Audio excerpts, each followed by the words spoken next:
तो आज सोनीपत में मौजूद हैं और जनता टीवी एक महत्वपूर्ण ये मंच लेकर आया है, सोनीपत कॉन्क्लेव, सोनीपत संवाद 2025, और इसमें विस्तार से जानने समझने की कोशिश करेंगे।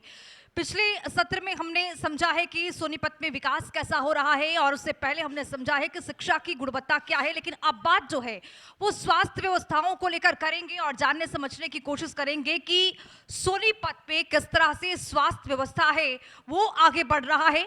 और इसके साथ साथ ये भी जानने समझने की कोशिश करेंगे कि समाज जो सेवी होते हैं उनके लिए वो पल कितना महत्वपूर्ण होता है जब गरीब जरूरतमंदों के बीच में जाते हैं और उनकी आवाज को बन पाते हैं। तो सबसे पहले मंच पर स्वागत करूंगी डॉक्टर तरुण यादव जी, जो हैं वो सिविल सर्जन हैं, कई विभागों के जो नोडल अधिकारी भी हैं और टीवी ऑफिसर हैं। सर, आपका बहुत स्वागत। और हमारे साथ परवीन वर्मा जी हैं, समाज सेवा समिति के प्रधान हैं, और बताते चले आपको कि सेफ इंडिया फाउंडेशन के उपप्रधान हैं, और इसके साथ वर्मा लैब का संचालन करते हैं, जो कि फ्री में ये जो लैब है गरीबों तक पहुंचता है और इसका फायदा मिलता है। सबसे पहला सवाल, स्वागत है परवीन वर्मा जी आपका भी, और सबसे पहला मेरा सवाल जो होगा तरुण यादव जी आपसे होगा। डॉक्टर साहब, देखा जाता है कि आप नोडल अधिकारी हैं, टीवी ऑफिसर भी हैं, लेकिन देखा जाता है कि जो टीबी मरीजों के लिए बहुत समस्याएं आती हैं, पॉल्यूशन चल रहा है। फिलहाल सोनीपत में टीबी के जो मरीज हैं उनके लिए क्या कुछ खास किया जा रहा है, क्या स्थिति है अभी सोनीपत का? धन्यवाद। सबसे पहले तो मैं जनता टीवी का धन्यवाद करना चाहूँगा, जो आज उन्होंने मुझे यहाँ बुलाया और मुझे अपनी बात कहने का मौका दिया। तो सबसे पहले ये बताना चाहूँगा कि टीबी जो है भारत की एक सबसे मुख्य बीमारी है, जिससे बहुत सारे लोग, लगभग 20 से 25 लाख लोग हर साल बीमार होते हैं और 5 लाख लोगों की हर साल डेथ हो जाती है। सोनीपत में भी अगर हम बात करें तो लगभग हमारे पास 5000 के करीब हम पेशेंट डायग्नोज करते हैं हर साल, और लगभग 250 से 300 लोगों की डेथ हो जाती थी। लेकिन जो हमारी सरकार, जिसने ये 2018 में बहुत तेज़ी से अभियान चलाया, वैसे तो टीबी को नोटिफाइबल बनाया गया था 2012 में जी, लेकिन उस समय नोटिफिकेशन रेट हमारा बहुत कम होता था, लगभग 40 से 50% ही पेशेंट हम नोटिफाई कर पाते थे। जो हमारा पब्लिक सेक्टर था वो हम पेशेंट नोटिफाई करता था, प्राइवेट सेक्टर का नोटिफिकेशन हमारे पास नहीं हो पाता था। तो आज मैं एक गर्व के साथ कह सकता हूँ कि जो नोटिफिकेशन है वो लगभग 100% है। लगभग माइक थोड़ा सा ऊपर उठा लीजिए। लगभग 100% हमारा नोटिफिकेशन है कि हम एक एक मरीज का जो हमारा पास डाटा है वो पोर्टल पे है, और हम हर मरीज को देख पा रहे हैं और उसको इलाज कर पा रहे हैं। तो आज भी हमारा जो नोटिफिकेशन है, आप सरकार की अगर हम बात करें तो 2018 में जो चेंजेस आए, जैसे कि आधुनिक मशीनें आई टेस्ट करने के लिए, जो सीबी नेट, मतलब जेनेटिक लेवल पे अब टेस्ट हो रहे हैं, और हर मरीज को जो कि 2 से 2500 का टेस्ट होता है वो फ्रीली अवेलेबल होता है, और इलाज बिल्कुल फ्री है। जो इलाज लगभग पहले 6 महीने का होता था, 18 महीने का होता था बिगड़ी हुई टीबी का, वो आज बिगड़ी हुई टीबी का इलाज भी 6 महीने का आ चुका है। तो इस पर लगातार सरकार बहुत ज़्यादा सीरियसली काम कर रही है और मिशन मोड में काम कर रही है। जो काम टीबी में पहले कभी नहीं हुआ था वो पिछले 7-8 साल में मैं देख रहा हूँ, क्योंकि मैं काफ़ी समय से टीबी के साथ जुड़ा हुआ हूँ, तो मैं बहुत चेंजेस देख रहा हूँ। और आने वाला समय मैं ये कह सकता हूँ कि वो जो सरकार का टारगेट था 2025 में हमें एलिमिनेशन करना था, पर कुछ कोरोना वगैरह का जो हमारे को सेटबैक लगा 2-3 साल का, तो मैं ये आपको गर्व के साथ कह सकता हूँ और कॉन्फिडेंस के साथ कह सकता हूँ कि हम बहुत जल्द इस बीमारी पे काबू पा लेंगे। और सरकार जो है वो बिल्कुल लगातार, हम हेल्थ डिपार्टमेंट पूरी तरह, नॉट ओनली सरकार, जो हमारे समाज सेवी भी हैं, जन भागीदारी है, पब्लिक का भी कंट्रीब्यूशन है, वो भी इसमें बहुत सराहनीय है। सब लोग हम मिलके एक साथ काम कर रहे हैं, और जो लोग हम तक नहीं पहुंच पाते हैं, जो पेशेंट हमारे तक नहीं पहुंच पाते हैं, हम उन तक भी पहुंचने की कोशिश कर रहे हैं। हम घर घर जाके हम सर्वे करते हैं, और जो हाई रिस्क, जिन लोगों को टीबी होने के चांस ज़्यादा रहते हैं, जो हमारी वल्नरेबल पॉपुलेशन है, जो लगभग 20% होती है टोटल पॉपुलेशन का, उस तक भी हम पहुंचने की कोशिश कर रहे हैं। और वो दिन दूर नहीं है कि जब हम सोनीपत से टीबी को समाप्त करने में बहुत जल्दी पहल करेंगे। उपकरण पर भी आएंगे और जो सरकार का अपने लक्ष्यों का जिक्र किया है इस पर भी आएंगे डॉक्टर साहब, लेकिन परवीन वर्मा जी आपके पास आते हुए, टीबी एक ऐसी बीमारी है, ये बहुत ही घातक बीमारी है। ये कब लगे, कैसे लगे, किस तरह से इसका विस्तार हो जाए और किस तरह से इंसान को खोखला कर दे, ये बहुत कम समय में बहुत जल्दी से फैलता है। लेकिन समाज सेवा एक ऐसी पहल है जो जनता के बीच में आप जाते हैं, गरीब जरूरतमंदों के बीच में, और ऐसे मरीजों को आप पाते हैं, तो उनमें आप उनको किस तरह से ठीक करने की, किस तरह से मुख्य धारा में लाने की कोशिश करते हैं? सर, क्या आपकी भूमिका होती है?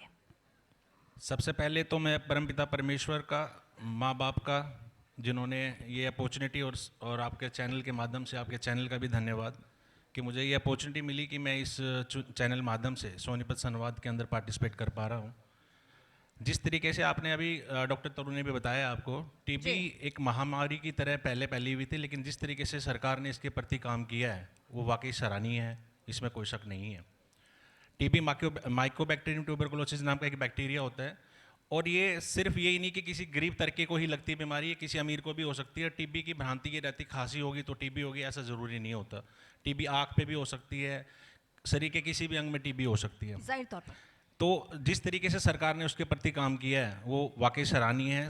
एक गरीब तबके का जो इंसान है, हम अगर बात करें सरकार की, तो एक निश्चय मित्र करके एक जो सरकार का एक पोर्टल स्टार्ट हुआ था, वो हमारी धार्मिक सामाजिक संस्थाओं के लिए इस कदर स्टार्ट हुआ था कि क्या पार्टिसिपेशन सरकार के साथ मिलके सामाजिक संस्थाएं कर सकती हैं। तो उसमें जो भागीदारी हमारी समाज की थी, वो समाज की भागीदारी ये थी कि एक गरीब तबके के लोग को जब टीबी की बीमारी लगती है तो वो प्रोटीन युक्त जो भोजन उसको चाहिए होता है, खाना जो उसको चाहिए होता है, वो मिल नहीं पाता गरीबी के कारण।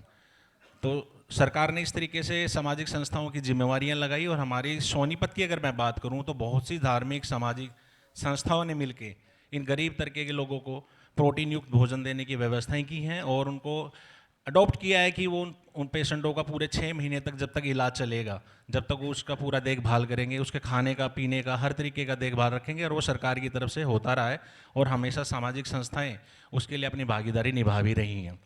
टीबी के मरीज की अगर मैं बात करता हूं कि क्यों भारत सरकार ने जो 2025 तक का उन्मूलन दिवस मनाने का एक श्रेय रखा था, एक टारगेट रखा था कि 2025 के अंदर टीबी को हम जड़ से ख़त्म कर देंगे, लेकिन नहीं हो पाई। उसका जो रीज़न है वो बहुत समझने वाली बातें हैं। सबसे पहला है उसमें नशा। मैं अगर ध्यान देना चाहूँगा, डिप्टी सिविल सर्जन डॉक्टर तरुण नोडल ऑफिसर है, मैं अगर इनकी बारे में बात करूँ तो इन्होंने बहुत सजदे से तरीके से इस डिपार्टमेंट को संभाला रखा है। तो वो जो नशे की जो मैं बात कर रहा हूँ, जब एक पेशेंट हताश हो जाता है, गरीब तबके का लोग जब हताश होता है, जब वो बीमारी, उसको लगता है बीमारी मेरा पीछा नहीं छोड़ रही है, तो कहीं ना कहीं वो नशे की लत में लगने लग जाता है। उससे उसका परिवार भी डिस्ट्रॉय होता है, परिवार को भी सफ़र करना पड़ता है। बहुत सी ऐसी दिक्कतें हैं कि अगर हम सरकार से, मेरा आग्रह है कि जिस तरीके से उसका ट्रीटमेंट स्टार्ट होता है तो उस टाइम पे इस तरीके की चीज़ें भी, चाहे हमारी धार्मिक संस्थाओं की जिम्मेवारी लगे कि वो नशे से जरूर दूर रहे, ताकि उसकी बीमारी से साथ साथ में जो नशे की लत लगती है उसकी बीमारी प्रॉपर तरीके से नहीं हो पाती ठीक। दूसरा जो रीज़न है सबसे बड़ा, वो एक मेंटेलिटी ऐसी बनाई हुई है पेशेंट ने कि जिस टाइम पे उसका 6 महीने का कोर्स स्टार्ट होता है, तो पेशेंट जब स्टार्टिंग के 2 मंथ्स के पीरियड के अंदर जो टीबी की दवाइयाँ खाता है, तो उस टाइम पे वो बीमारी, ओबियसली बात है, जो उस मेडिसिन ले रहा था, उस मेडिसिन से लेने के बाद उसकी बीमारी दबेगी, ठीक नहीं होगी। ठीक होने के लिए उसको 6 महीने चाहिए। लेकिन पेशेंट क्या करता है कि वो 2 महीने के बाद जब वो आराम उसको पहुंचता है, तो उसके दिमाग में एक भ्रांति ऐसी हो जाती है, भ्रमित हो जाता है कि मैं अब ठीक हो गया हूँ। लेकिन उस टाइम पे वो बैक्टीरिया डिस्ट्रॉय नहीं होता, मरता नहीं है, वो साइलेंट मोड पे चला जाता है। अगर मैं देसी भाषा में बात करूं तो कहते हैं कि वो बेहोश हुआ है, मरा नहीं है, और वहीं से उसका ट्रीटमेंट सारा गलत स्टार्ट हो जाता है। वो सरकार के सामने बहुत बड़ा चैलेंज है। तो उस कंडीशन के अंदर उस पेशेंट की ये समझदारी होनी चाहिए, समझना चाहिए कि उसका पूरा ट्रीटमेंट कराए, ताकि वो लाइलाज बीमारी ना बन जाए। लाइलाज बीमारी तभी बनती है जब वो प्रॉपर तरीके से अपना इलाज नहीं करा पाता है, समझ नहीं पाता है उस बात को, और 6 महीने की दवाई अगर ले ले तो शायद वो बीमारी से उसका हमेशा के लिए पीछा भी छूट सकता है, और हम बहुत जल्दी उस टारगेट को अचीव कर सकते हैं जो भारत सरकार का एक टारगेट बना हुआ है। बिल्कुल डॉक्टर साहब, जिस तरह से परवीन वर्मा जी ने जिक्र किया है कि अब जो ये बीमारी है एक महामारी के तौर पर देखा जा रहा था, लेकिन एक लक्ष्य सरकार की ओर से दिया गया, अभियान चलाया गया प्रदेश सरकार की ओर से भी, और इस पर लगातार आपने बताया कि काम किया जा रहा है। लेकिन क्या इस दौरान कुछ उपकरण जो हैं वो बाधा बनती हैं? सारे इक्विपमेंट्स जो हैं अपने पास मौजूद होते हैं अस्पतालों में? जी, जैसे कि वर्मा जी ने बताया कि 2 चीज़ें इसमें, मैं पहले उसका जवाब दे दूं। जी बिल्कुल। जैसे इन्होंने कहा कि कुछ नशे के आदी हो जाते हैं पेशेंट, और उसके कारण भी हम, जब पेशेंट नशे में होता है तो हो सकता है कि वो अपनी शुद्ध बुद्ध को ना ध्यान रखे और बीमारी को भी भूल जाता है।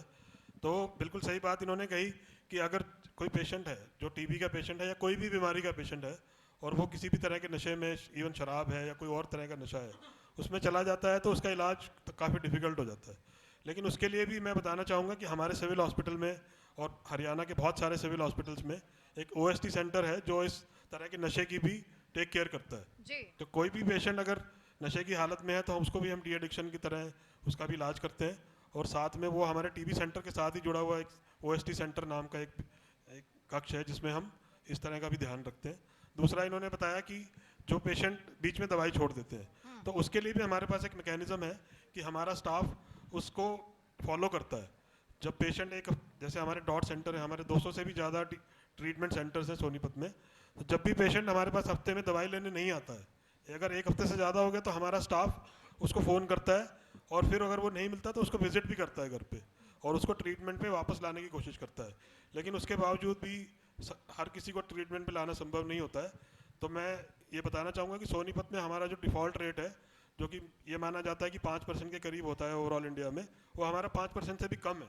तो हमारा जो डिफ़ॉल्ट रेट है पेशेंट का वो काफ़ी कम है, जिसके कारण हमारा सक्सेस रेट है वो 93% है, जो कि हरियाणा में लगभग काफ़ी मतलब टॉप 5 डिस्ट्रिक्ट्स में आता है। तो ये दोनों चीज़ों का हम इस तरह से टेक केयर करते हैं। जो आपका सवाल था उपकरणों के बारे में, उसके बारे में मैं बता दूं कि हमारे पास हाल ही में हर जगह पर डिजिटल एक्सरे हैं जो टीबी के लिए काफ़ी सुपीरियर माना जाता है। हमारे पास 1 लाख की पॉपुलेशन पे एक सेंटर होता है जहाँ पे बलगम की जांच की जाती है, तो पेशेंट को बहुत ज़्यादा दूर तक ट्रैवल ना करना पड़े। उसके अलावा अगर पेशेंट नहीं आ सकता तो हमारी आशा वर्कर उसका सैंपल ट्रांसपोर्ट करती है। डॉक्टर साहब थोड़ा सा टोकना चाहूंगी, सोनीपत के जो भी अस्पताल है, सरकारी अस्पताल, क्या ये सारे उपकरण सोनीपत में मौजूद हैं या फिर आप प्रदेश का जिक्र कर रहे हैं कि प्रदेश के अस्पतालों में इस तरह के हैं, या फिर सोनीपत की बात कर रहे हैं? सोनीपत की ही बात कर रहा हूँ जी, कि जो हमारे जितनी भी CHC हैं, कम्युनिटी हेल्थ सेंटर है, जो हमारे लगभग 10 हैं, 10 के 10 पे हमारे पास डिजिटल एक्सरेज हैं। जो हमारे सिविल हॉस्पिटल है हमारे पास 2 डिजिटल एक्सरे हैं। उसके अलावा हमारे पास हैंड हेल्ड एक्सरे मशीन है जो कि बहुत ही सुपीरियर है और लगभग 30 लाख के करीब की मशीन है, जो हम पॉपुलेशन के मतलब गांव-गांव जाके भी उसमें हम एक्सरे करते हैं। तो हमारे पास मोबाइल मेडिकल यूनिट्स हैं 3। हम उन मोबाइल मेडिकल यूनिट्स में एक प्रोग्राम बनाते हैं फील्ड के डॉक्टर्स के साथ मिलके, और जहाँ पर वो उपकरण अवेलेबल नहीं है, जैसे कि आयुष्मान आरोग्य मंदिर है, सब सेंटर्स हैं, हर जगह पर एक्सरे मशीनें नहीं हैं, तो वहाँ पर हम उस एक्सरे मशीन को भेजते हैं, अपने डॉक्टर को भेजते हैं, अपना एक स्टाफ भेजते हैं, वहीं पर उनका एक्सरे होता है, वहीं पर उनका स्पूटम कलेक्शन किया जाता है, बलगम का कलेक्शन किया जाता है, और अगर उसको टीबी निकलती है तो उसी समय उसका इलाज किया जाता है। इतना ही नहीं, अगर उसको टीबी नहीं निकलती तो भी उसको एक दवाई दी जाती है जिससे कि उसको टीबी ना लगे, क्योंकि अब हम मिशन मोड में काम कर रहे हैं, हमें टीबी को इतना कम करना है कि पब्लिक हेल्थ प्रॉब्लम ना रहे। यानी कि जो हमारा लक्ष्य था सरकार का वो था कि हमारा जो इंसिडेंस था, जो नए केसेस होते थे वो 80% तक हमें कम करने हैं जी।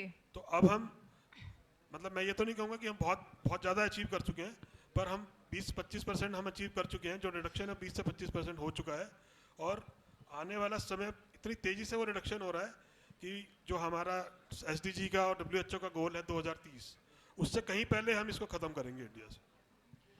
लेकिन डॉक्टर साहब आपने देखा भी होगा और सुना भी है, लेकिन मरीजों का जो विश्वास है वो सरकारी अस्पताल आखिरकार क्यों नहीं जीत पाता है, पलायन क्यों हो जाती है? क्योंकि जो गरीब मरीज है वो चाहता नहीं है कि अस्पताल में बार बार दौड़े और परेशानियां बढ़े उसकी, लेकिन एक ये बहुत बिग प्रॉब्लम है अपने आप में कि जो मरीज हैं वो सरकारी अस्पताल के अलावा प्राइवेट में जाते हैं, कहते हैं कि उपकरण तो है लेकिन नाम का है, इसमें काम तो हो नहीं पाता है।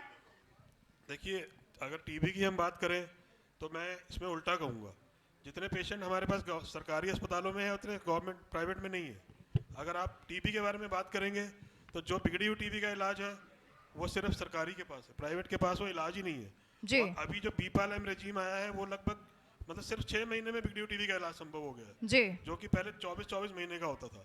तो टीबी के संबंध में अगर मैं कहूँ तो हमारा जो गवर्नमेंट सेक्टर है वो प्राइवेट सेक्टर से ज़्यादा विकसित है, और सारे प्राइवेट सेक्टर के मरीज भी हमारे पास ही आते हैं, और जो प्राइवेट में इलाज ले रहे हैं वो लगभग 30% है और 70% हमारे पास।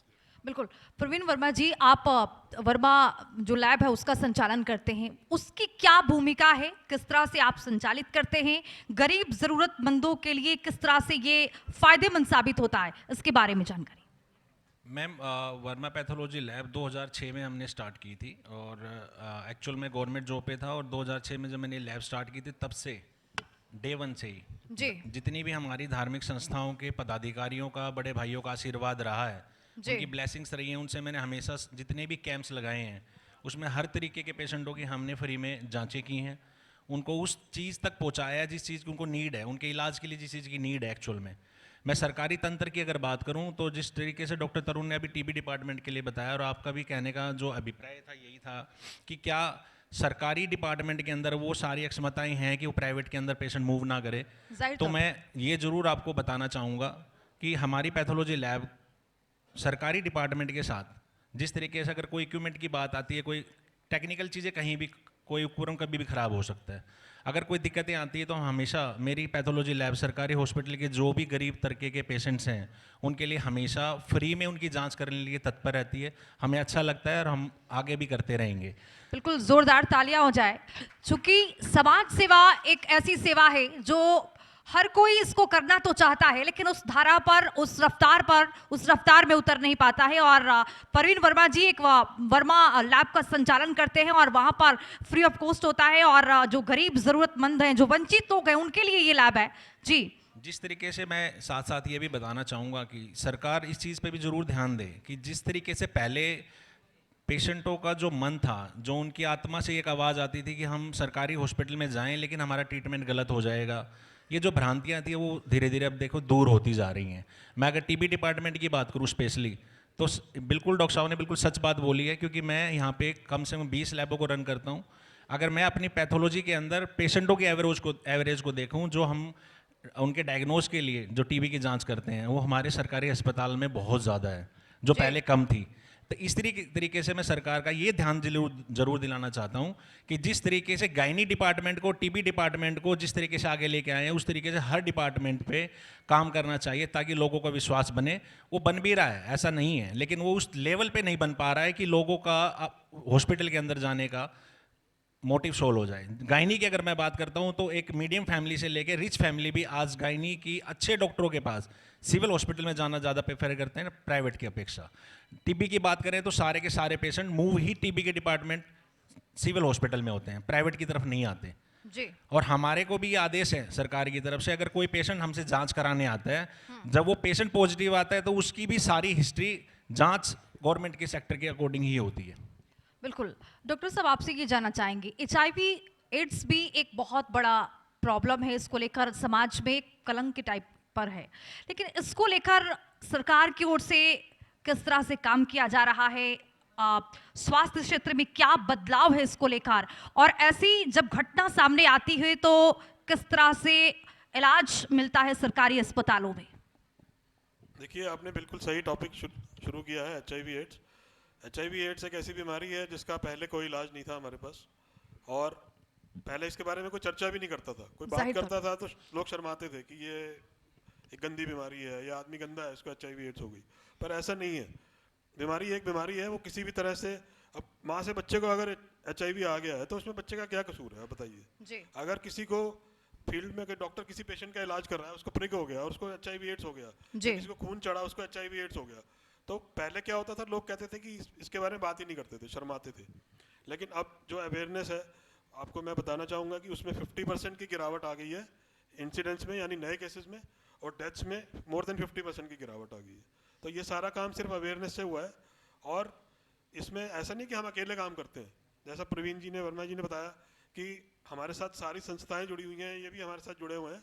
और टीबी में भी मैं बताना चाहूँगा कि जब हमने ये अभियान शुरू किया था तो हम शुरू में अकेले खड़े थे जी। लेकिन जब कोरोना में हम लोग यहाँ काफ़ी सारे लोग बैठे हैं जिन्होंने हमारा बहुत साथ दिया, और वो एक्सपीरियंस हमारे लिए ऐसा रहा कि अब टीबी में भी वो हमारा साथ दे रहे हैं, HIV में भी हमारा साथ दे रहे हैं। तो अब सरकार की तरफ से जो HIV के बारे में बताना चाहूँगा कि जो पहले इलाज नहीं था, वो आज हम एक गोली देते हैं पेशेंट को और वो बिल्कुल नॉर्मल लाइफ जी सकता है। आप देखिए कि जो पहले पेशेंट क्या करता था, या तो सुसाइड कर लेता था या इतना डिप्रेशन में चला जाता था कि सोचता था इलाज तो है नहीं कोई। लेकिन आज जिस तरह की टेस्टिंग सुविधाएं हमारे पास हैं, हम साल में 60,000 से भी ज़्यादा टेस्ट करते हैं, और हमारे हर छोटे से छोटे सेंटर पे HIV का टेस्ट होता है, वो हमने मैंडेटरी किया हुआ है। हर प्रेग्नेंट लेडी का पहला टेस्ट हम HIV करते हैं, ताकि अगर वो सपोज वो HIV पॉजिटिव है तो उसके बच्चे को हम बचा सकें। जी तो आज हमारे पास जो दवाई है सिर्फ एक गोली इसको खानी होती है और सरकार की तरफ से बिल्कुल फ्री ऑफ कॉस्ट अवेलेबल है और वो बिल्कुल नॉर्मल लाइफ जी सकता है। हमारे पास पेशेंट है 15-15 साल हो गए, मैं उनको देखता हूँ, दे आर टोटली हेल्दी। अगर आप उनको देखेंगे तो आप उनको पहचान भी नहीं सकते कि ये HIV से ग्रसित होगा। लेकिन उसमें समस्या सिर्फ एक है, चैलेंज सिर्फ एक है कि वो लाइफ लॉन्ग खानी होती है। अगर वो दवाई को छोड़ेगा तो वायरल लोड बढ़ेगा और उसको दोबारा से HIV से रिलेटेड कोई ना कोई सिम्टम आ जाएगा और खतरा शुरू हो जाएगा। तो मैं आपके मंच के माध्यम से, जनता टीवी के माध्यम से सभी लोगों से कहना चाहूँगा जी कि HIV एड्स कोई लाइलाज बीमारी नहीं है। ये बात ठीक है कि वो HIV पॉजिटिव रहेगा हमेशा, लेकिन वो HIV के साथ अपनी नॉर्मल लाइफ जी सकता है। आज जो हमारे पास रेट्रोवायरल ट्रीटमेंट है ART के नाम से, वो लेते रहेंगे तो उनकी लाइफ बिल्कुल नॉर्मल रहती है और क्वालिटी ऑफ लाइफ में कोई उसको कॉम्प्रोमाइज़ नहीं करना पड़ेगा, उसकी लाइफ बिल्कुल नॉर्मल चलती रहती है। तो मैं यही चाहूँगा कि हम इस बीमारी मन से निकाल दें कि ये लाइलाज बीमारी है, उसका भी इलाज संभव है। TB तो आज हम 100% क्योरेबल बीमारी समझते हैं, जो कि आप मानते हैं कि बहुत सारी बीमारियाँ, हाइपरटेंशन क्योर नहीं हो सकता है, डायबिटीज़ नहीं हो सकता, but TB is 100% curable.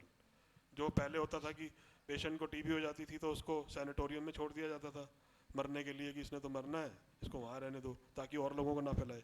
But आज वो बिल्कुल नहीं है। हम पेशेंट को एक ऐसी किट भी देते हैं जिससे कि उसके घर वालों को TB ना लगे।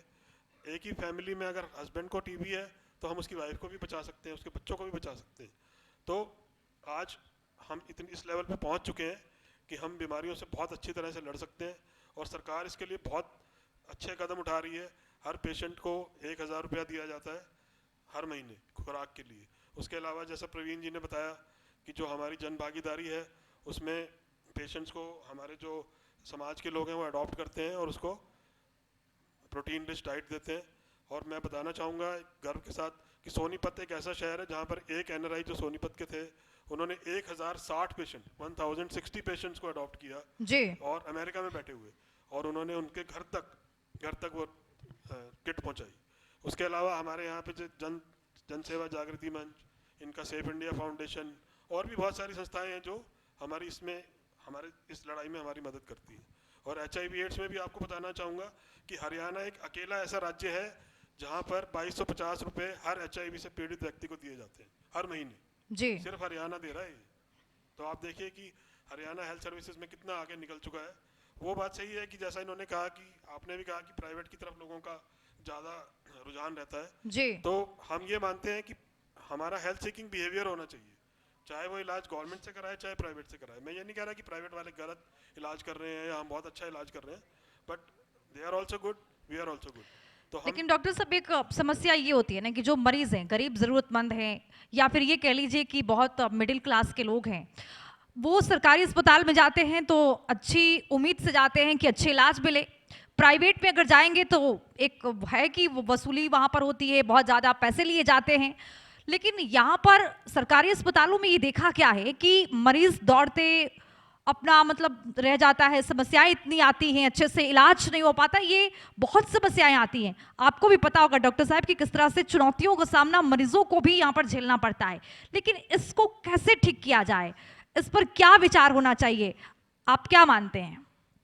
देखिए, इस पर भी सरकार लगातार काम कर रही है, क्योंकि हमारे यहाँ जो रोज आने वाले पेशेंट्स की संख्या है, सिविल हॉस्पिटल में आप देखिए 2500 से 3000 लोग डेली OPD में आते हैं, तो वो एक काफ़ी बड़ा नंबर है जी। तो उसमें भी जैसे टोकन सिस्टम शुरू किया गया कि एक पेशेंट को उसको बाहर लाइन में ना लगना पड़े, वो आराम से बैठे, जब उसका नंबर आएगा तो ऐसे ही टेली कंसल्टेशन शुरू किया गया है। टेली कंसल्टेशन में क्या है कि जो हमारे आम सेंटर्स हैं, आयुष्मान आरोग्य मंदिर है, सब सेंटर्स हैं जो कि गाँव में हैं, वहाँ पर CHOs लगाए गए हैं, कम्युनिटी हेल्थ ऑफिसर्स। तो वो बेसिक उनको 12 तरह का ट्रीटमेंट हर आम सेंटर पे मिलता है, तो वो बेसिक बीमारियों का इलाज वो कर देते हैं। अगर उनको कोई बीमारी समझ नहीं आ रही है तो वो हमारे को टेली कंसल्टेशन करा देते हैं, उसमें हमारे डॉक्टर्स रजिस्टर्ड हैं, स्पेशलिस्ट रजिस्टर्ड हैं, वो कंसल्टेशन करा देते हैं घर बैठे।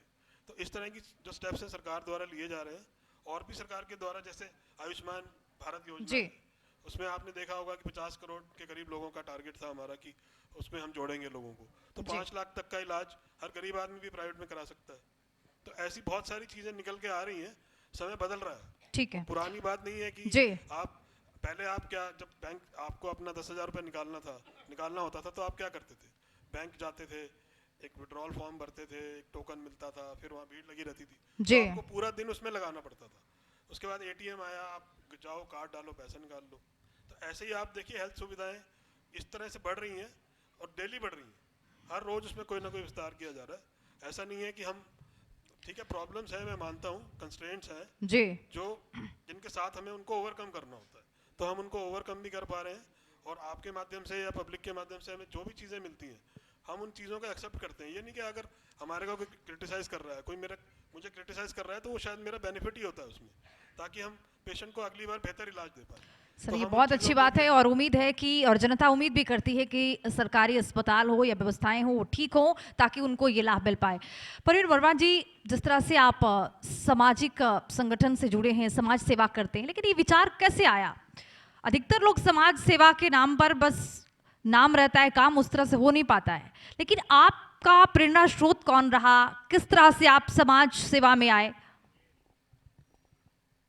मैम, इसके बारे में तो मैं इतना कहना चाहूँगा कि जिस तरीके से मैं गरीबी रेखा से उठ के आया हूँ, मैं एक्चुअली रेवाड़ी से बिलोंग करता था, सोनीपत आए, एक गरीबी रेखा के नीचे हम जिस तरीके से ज़िंदगी यापन करी, लेकिन प्रेरणा स्रोत की जो बात है ना, वो तो एक, मैं मानता हूँ कि माँ बाप से बड़ा कोई नहीं होता। सबसे बड़े प्रेरणा स्रोत किसी भी इंसान का सिर्फ और सिर्फ माँ बाप है जी। उससे बड़ा प्रेरणा स्रोत कोई नहीं होता। माँ बाप बच्चों को पढ़ाता है, हर तरीके की हर सुविधा बच्चे को लिए चाहता है, अपने से बड़ा देखना चाहता है। वो हमारे माता पिता ने भी देखा है और आज हम शायद उनका सपना पूरा भी करने के लिए ललायित रहते हैं, करते हैं, मेहनत करते हैं उसके लिए। ज़िंदगी में किसी न किसी का रोल ज़रूर प्ले होता है। मैं माँ बाप के बाद अगर बोलूँगा तो मुझे लगता है कि जितनी सामाजिक संस्थाएं के पदाधिकारी, बड़े भाई जितने बैठे हैं, सबका रोल रहता है। और जिस टाइम पे मेरी गवर्नमेंट जॉब लगी, मैं सरकारी नौकरी पे जब लगा मेहनत करते करते, तो मैं जानता हूँ कि प्रेरणा स्रोत की जो बात है, अगर एक इंसान जो आपकी लाइफ को चेंज कर देता है, वो मायने भी रखता है ज़िंदगी में। तो वो थे डॉक्टर अमित रावल। मैं अगर डॉक्टर अमित रावल की बात करूँ तो मैं ज़िंदगी भर उनका नाम लेता रहूँगा कि वो एक ऐसे शख्स थे, आप समझ सकते हैं कि जिस बच्चे की जॉब सरकारी लगी हुई हो, जो गरीब से उठ के, गरीबी रेखा से उठ के सरकारी नौकरी पाई हो, और उनकी पीठ पे हाथ रख के वो एक बात बोल दें कि प्रवीण, तू सरकारी नौकरी के लिए नहीं बना, तूने बहुत आगे चलना है। और आप यकीन मानिए कि मैंने उसी दिन उनकी बात मानी थी और मैंने 3 साल सरकारी नौकरी करने के बाद मैं अगले दिन सरकारी नौकरी पे गया नहीं था। बहुत बड़ी बात कह रहे हैं। और साथ साथ उन्होंने एक ही बात बोली थी कि तू सरकारी नौकरी के लिए नहीं बना, लेकिन तूने अपने जैसे और बच्चों को नौकरियां दे के परिवारों को पालना है, वहाँ से समाज सेवा करना, वहाँ से समाज के लिए सोचना, ये सारी सोच वहीं से बनी थी। तो मेरी सभी सामाजिक संस्थाएं, मेरा मंडी का जो एरिया जहाँ मेरी सबसे पहले लैब थी, उन सारे मंडी वासियों ने जिस तरीके से मुझे मतलब प्रोत्साहित किया, आगे बढ़ाया।